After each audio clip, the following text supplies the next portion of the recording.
Today on the Real Life Woodsman Part 4, my brother Vaughncollins, aka the Absolute Unit, is back into the beard dye, and it's pretty funny what ends up happening there. Then he brings us back to the sawmill where they're working on the 400-year-old cedar tree from our homestead, where we get a little story of how Vaughn's nose got broken back in the day. Then, back at the house, Vaughn sends off a package of gemstones to our new buddy Drew from the channel, but we're saving the best for last, as my brother was forced to solo camp overnight in below zero temperatures out in the wilderness alone.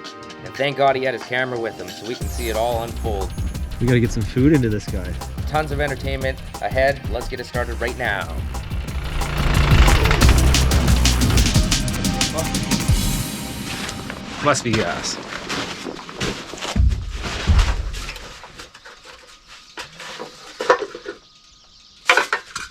Yep, low on gas. February 10th and I am 1.5 years sober today. Feeling good. A do. Got that load dropped off and customers happy. They ordered another one. So I'll be coming back again today, I guess. It's nice. I don't really like advertising because I get too many customers come in at once and then it's hard to keep up. So it's nice if they can just like trickle in at the right rate. What a great day. It's not only my 1.5 years sober, it's also Cove, my nephew's half birthday. He's 2.5 today. I'm just on top of the world. Good morning, Vietnam. It's -8 and chilly today. February 12th. Look at these little icicles on the window.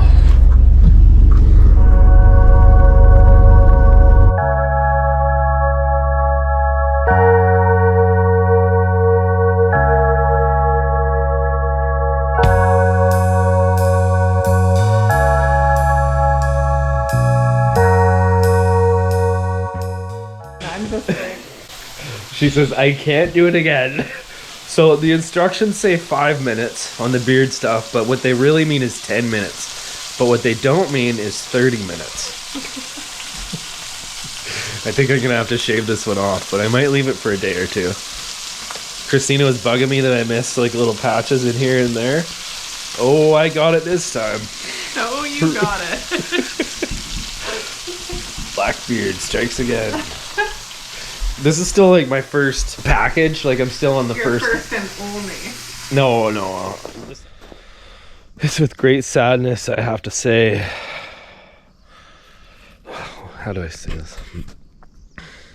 I had to say goodbye to my beard. Next time when I grow it out, I'm gonna like listen to the instructions and just leave it in for 5 minutes. There's no reason to be cheap. Like you can get a package of beard dye for $20 at the drugstore. I don't know why. I was just trying to stretch the dye further by leaving it in longer. That's like, I don't know, honestly what happened. So I was telling Jeremy all this and he's like, dude, it's called dye, you have to wash it out. Like, we're making shelves today and I'm working with the spalted alder. I put one of them in yesterday. It was only half done when Christina got off work and she had a bit of a panic when she got home, but we kind of set it all up and cleaned the house up together and it's looking good now. And we got a plan. We're putting 2 more shelves next to it. So we got the one shelf I put in yesterday and then we envisioned a shelf above and below, about a foot offset there and there. We'll get into this today. It's gonna be a fun little like side project. Beardless Vaughn doing construction.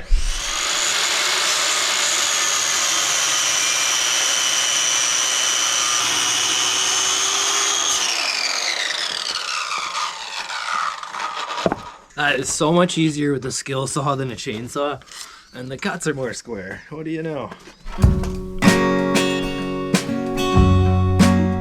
I'm just messing around with shelf number 2, and I hate it. The feng shui, it's way off.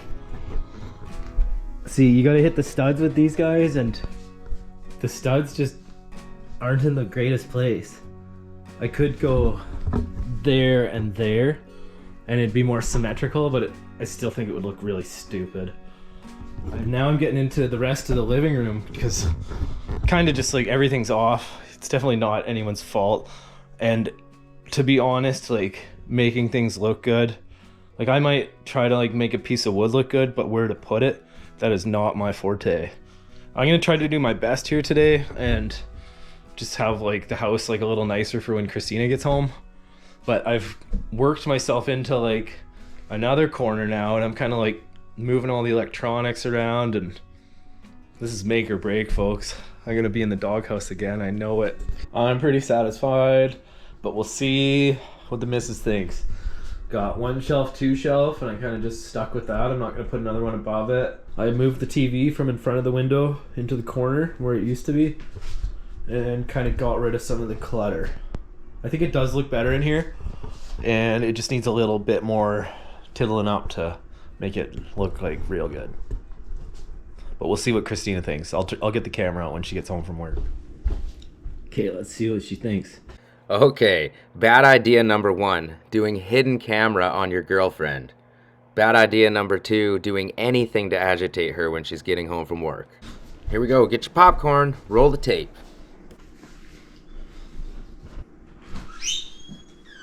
Babes. What is happening? Pardon me? What do you do to my house? Mm-hmm. What do you think of the living room though?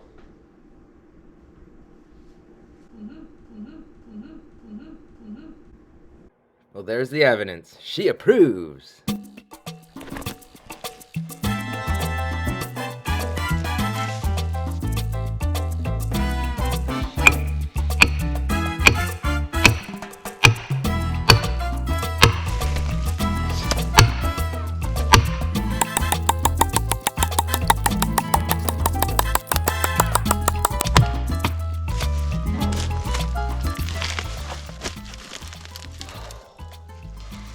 Satisfying way to start the day.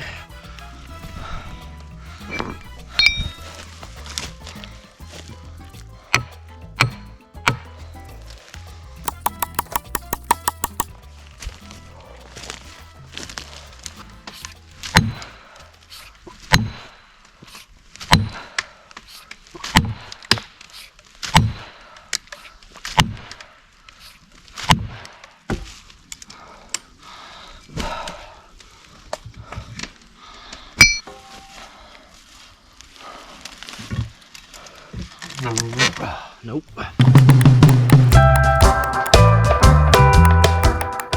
I got all those wedges stuck in there. It's time to get creative now. See, there's like little branchy kind of knot holding on there. I'm gonna try to rip through that, see if that helps.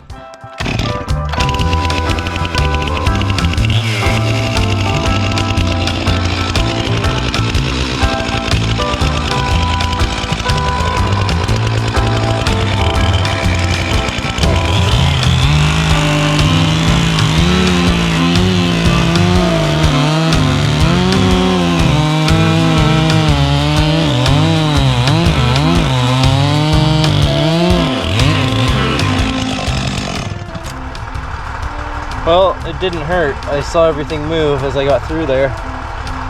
Let's try prying on it a little with this bar here.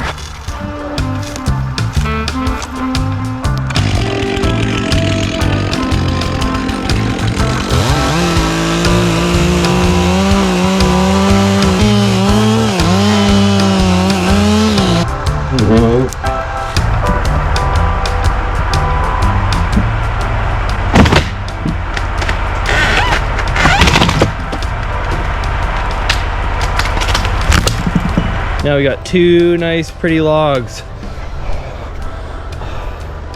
It's a little bit of extra work, but I just want a quality product when I'm finished. Holy f***, my nose looks bad. Oh, I wish it was straighter. Okay, look at this, guys. Won't go that way. Goes way up there. If you want to know how that happened, rugby, grade 10. Playing with the grade 12s. There was a grade 13 who had failed a grade and a year older, and he kneed me right in the face. Unfortunately, it wasn't even in a game. It was in practice against my own team. A little fun today. I'm making up a package for a guy I met through one of the videos that I was making here. Drew, hey buddy. I'm working on your package right now. So I got buckets and buckets of gemstones that I've collected. I've got a whole bunch more at my other house too, but here's some of my favorites. And the deal is, for anyone out there, $50, and I can send up to 5 kilograms of rocks anywhere in Canada. So this is for Mr. Drew, and we put like way more than $50 worth of value into each package. Ooh, that's special. Big old chunk of serpentine there. Some agate that I got at a gem show. An agate that I found in the interior.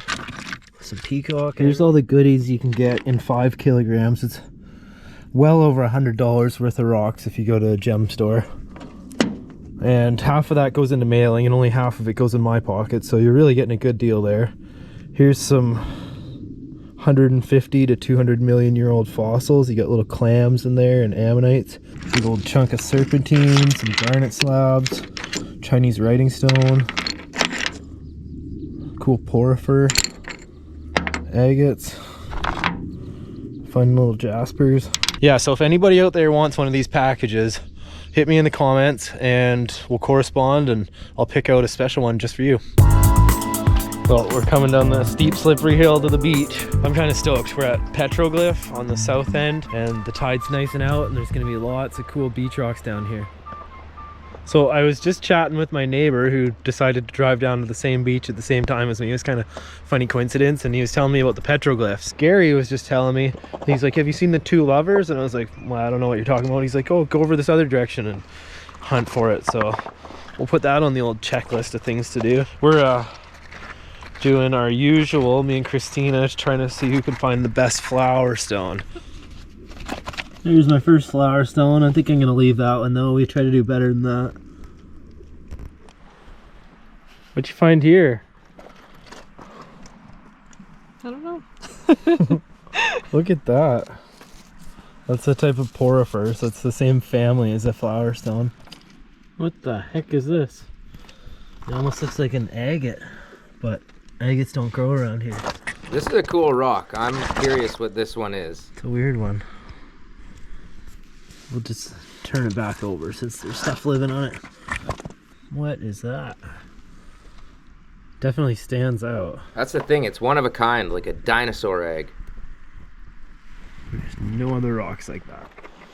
Ooh, I was coming over to Christina who said she found some flowers and so did I.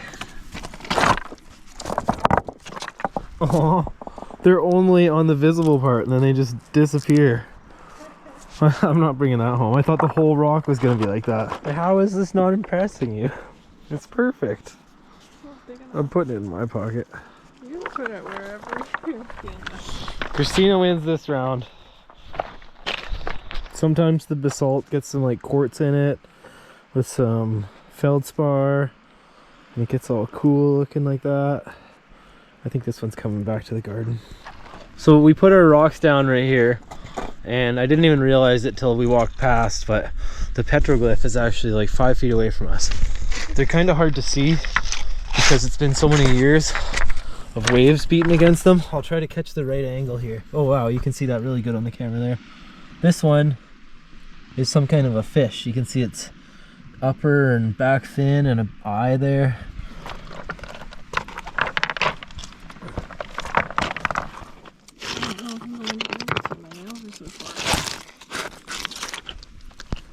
What do you think of it? It's like the red that she had in hers. Yeah, that's what I was looking for, those red. And it's in a pretty cool dalasite too, hey? I've never seen that before. Yeah. You find something new every day. If you're out there looking. Well, we're on a mission. We're trying to head to Mount Washington, but Hannah lost her phone on the way to school today. Or like at school today sometime, and now we're tracking it because it's got tracking on it. And it's saying it found its way downtown Campbell River here somewhere, so we're just trying to find where it is and we'll go see who has it. Okay, we're getting closer to it and it says it's at the school district bus yard, so it must be on a school bus. Then turn left. Take a right in here. Okay.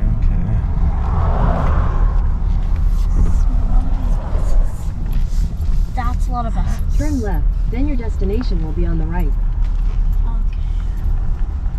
Where should I park?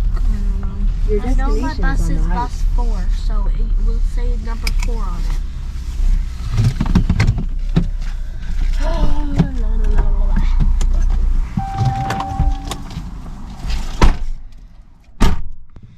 I'm just gonna stay with the car because I'm parked illegally. Good luck, girls. Score. They got the phone. Heart attack. Oh yeah. All's well that ends well. Okay, the moment you guys have all been waiting for. My brother solo overnight camping in the winter, below 0 temperatures. He's already spent one night out there. He just went back into town, grabbed more supplies. He's going out for night 2, and he's got his camera this time, so let's see how it unfolds. There was needless tension and stress at home last night, so I decided to come out and do some winter camping.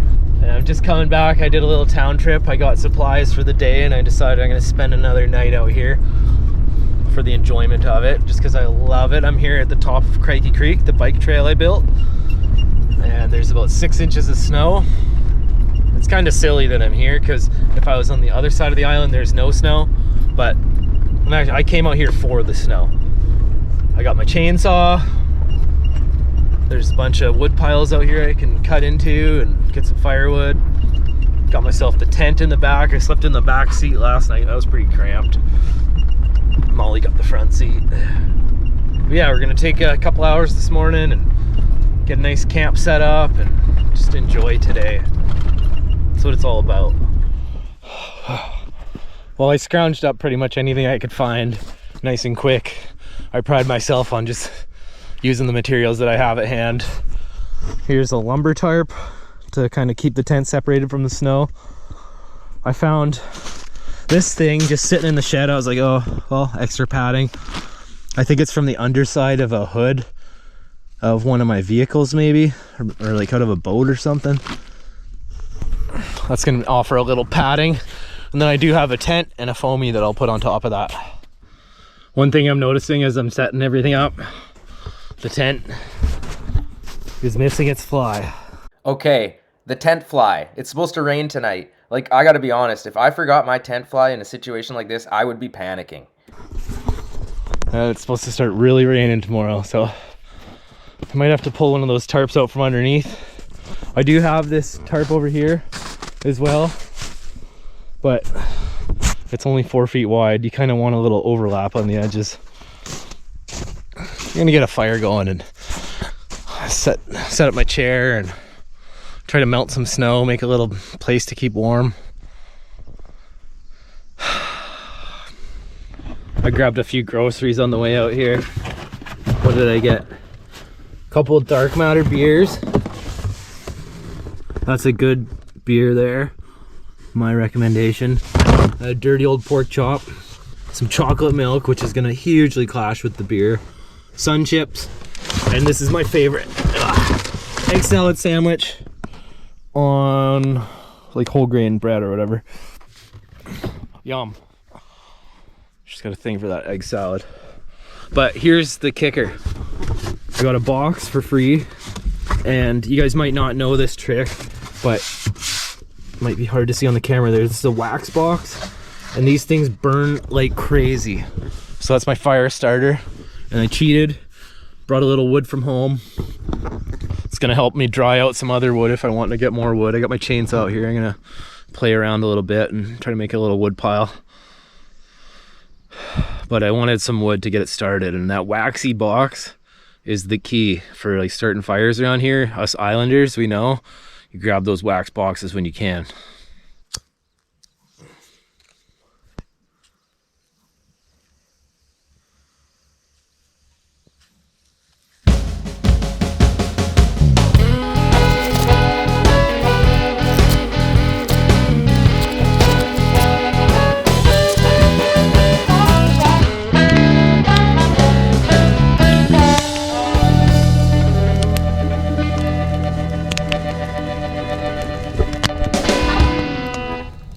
So nice and quiet out here. Priceless. Anxiety fading. Let's go make some fresh tracks in the snow.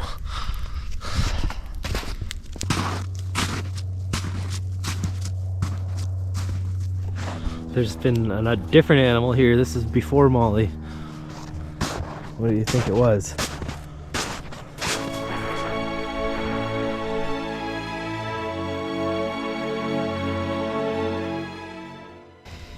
So I've actually been camping in the winter lots. I like camping in the snow, but I've never done it on my own before. I got Molly with me to keep me warm, but yeah, this will be my first time solo winter camping. One thing I did neglect to bring, I'm just thinking about, is water. Classic. Go ahead and forget the most crucial item in the world. But Mom was nice enough to give me a little pot, so I'm melting some snow. Let's see how much water that creates. I packed it in there pretty good, so if I'm lucky, I get like half a pot full of water.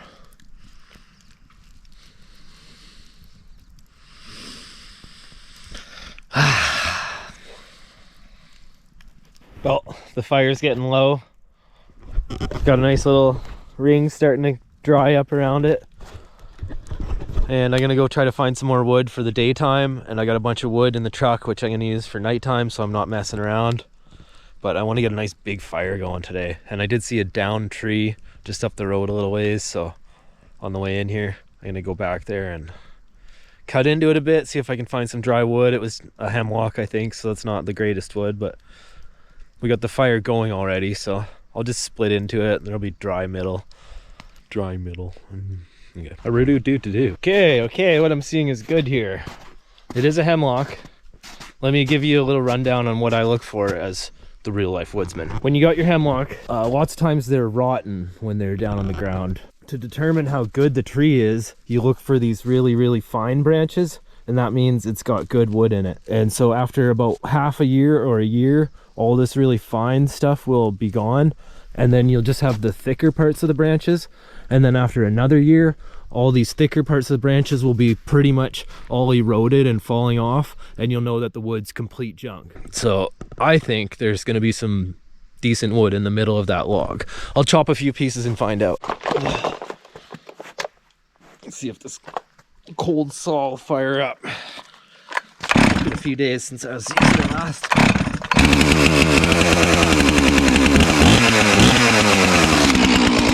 Old trusty MS400 never fails.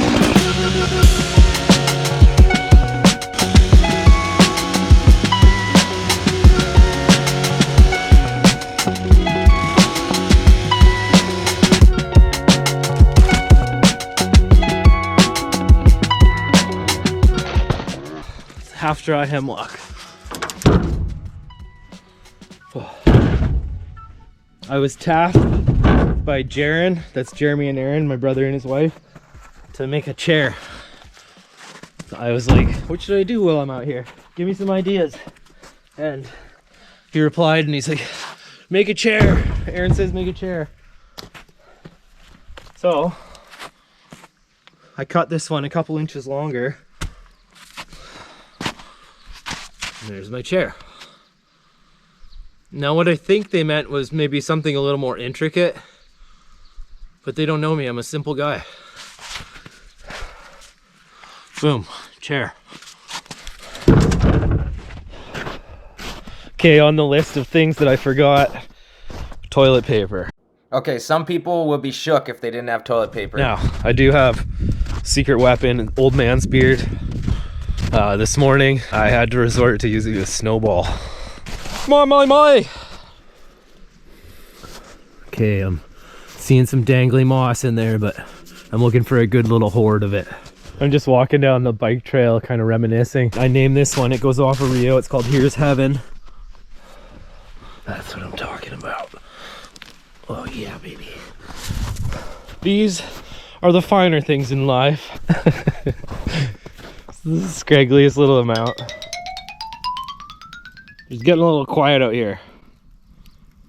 So I created Brian Wilson, the snowman. He doesn't have a face yet. Brian Wilson, he's a cross between Wilson from Castaway. Wilson! And Brian Wilson from Bare Naked Ladies song. It's elementary, dear Wilson. So for my fire, you can see I got the wet wood kind of stacked up along the back there, and it's throwing the heat this way. I just coined the term the wall of embers. That's what I'm gonna call this fire design, and that's throws like an extra 30% more heat back your way. It kind of radiates in this direction and it dries out your wood, so it's a win-win. Something I've really grown to like lately is this laughing cow cheese.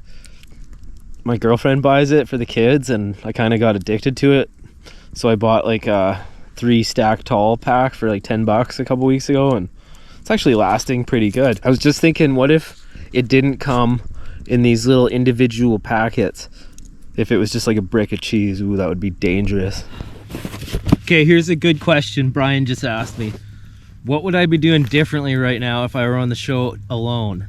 Well, considering I have a bunch of food right here and a tent, it's pretty casual, just camping on my own. But if I was on the show alone right now, I would be A, building a shelter, or B, finding food. And which is more important? Well, that depends on the environment that you're in and what it's going to be like that night. It's all fine and dandy in the daytime when you're out in the sun, but how cold is it going to get? How wet is it going to get?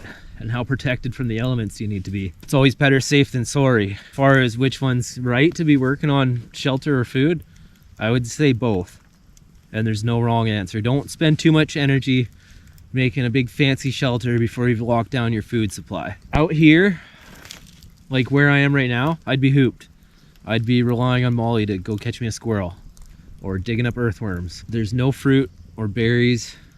There's not a lot of animals. Like catching a deer on the north end of Quadra is tough even if you have a gun. What I would be doing for food is working my way down to the coastline and relying on shellfish, and that would get me by until I could lock down some sort of mammal.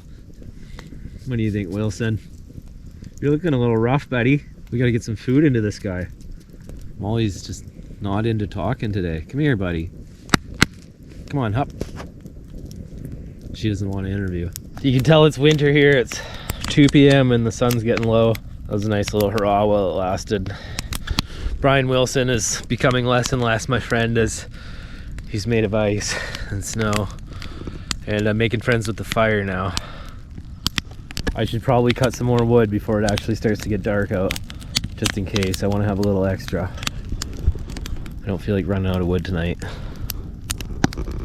Molly's happily snoozing over there. Brought her a little piece of foam to sleep on tonight. Back for firewood round 2.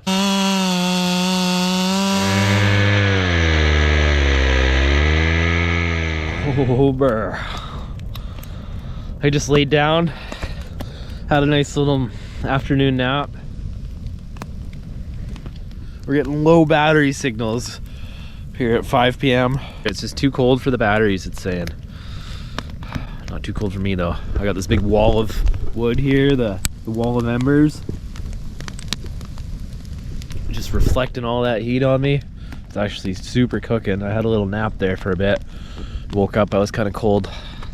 Had to taco myself in the blankets a bit more.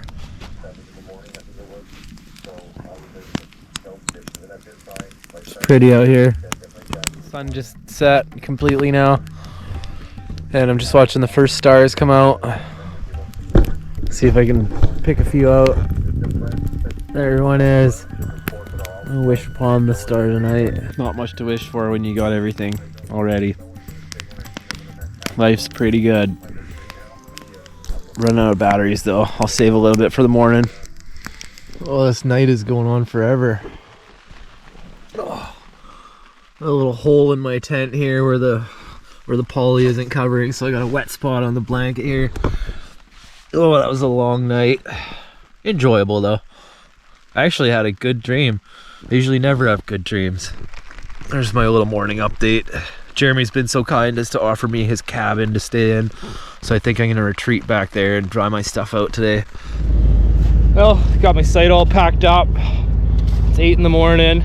Well, I'm ready to get out of here, but I guess Molly's having too much fun. Molly, where are you? Come on, Molly. Come on, boo-boo. Next time on The Real Life Woodsman, Part 6, Vaughn makes it back to the homestead where our brother Nolan lends him the backup off-grid cabin on his chunk of the land. Vaughn arrives only to find a super janky solar setup that looks dangerous. He takes up residence in that cabin and also checks into my cabin down in the bottom of the property. Then he checks in with Mom, who puts him straight to work building another trellis in the garden. Another healthy vegan lunch was had, and for the first time in years, my mom and my brother break out Laird's old journals that date back to the 60s. He was extremely sophisticated with words and thoughts. Every read is interesting in its own way. We even hear of Laird's time when he was locked up in a Peruvian jail. Also, Vaughn gives us a look at his world-class, super cool coin collection, and we get some cool rock updates. Vaughn shows us what he has in the works. Lots to see on this next one. We'll catch you next week.